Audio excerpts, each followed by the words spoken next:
So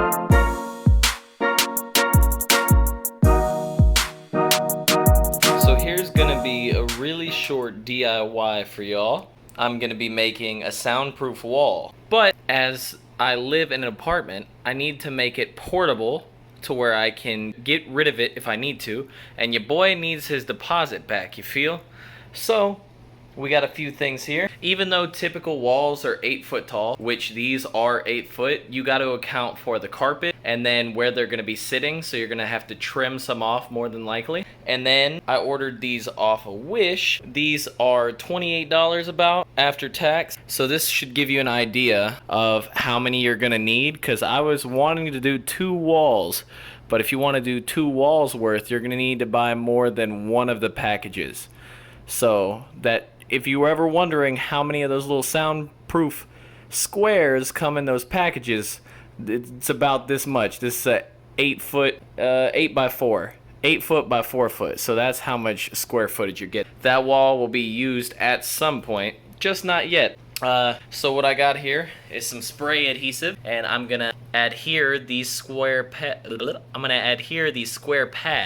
to the foam. Now, this helps me out in a couple of ways, because me attaching the pads to the foam is also going to increase my soundproofing, because foam, insulation foam, and then more foam. So you're only adding on to the more soundproofing that you're gonna have. So, oh, and then what I got here is a little indoor mounting tape, so that I can raise it up or lower it and put it exactly where I want to on my wall without messing the wall. So I've already trimmed the edge off there. I would suggest have a yardstick or something of that nature, mark you a line, and then go over it with your box cutter.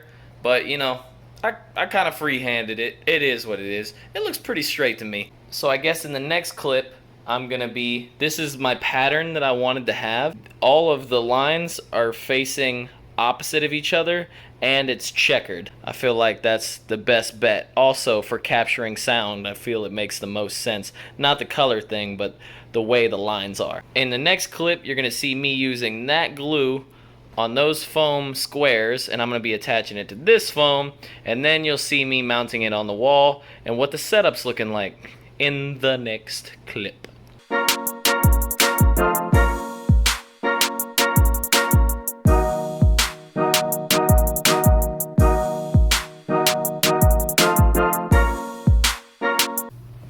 So something I'm finding out is if you spray too heavily on the insulation, it'll start to eat through the insulation.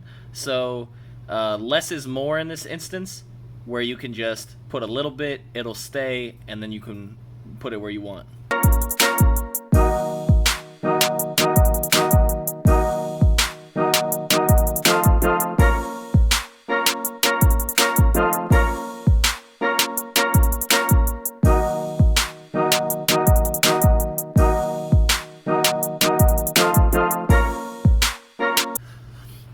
Another thing is, some of the corners, you'll have to like kind of grab the foam, like glue the spot, grab the foam, stretch and hold in the corners so that everything lines up where it's supposed to, because in the packaging and sending process, they roll it up in a ball, so they're not exactly straight.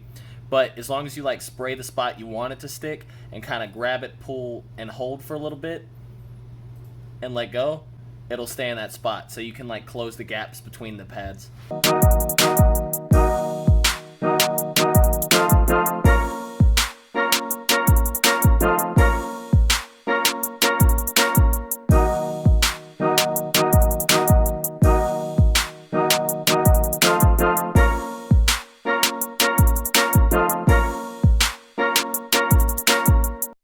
So a couple of things I want to show you. We'll get the finger out of the way. So a couple of things that I want to show you is, this is what I was talking about whenever I said the glue would eat through it if you held it in one spot too long.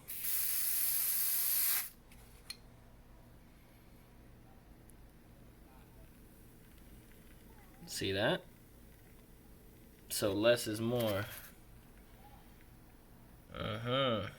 Definitely a reaction.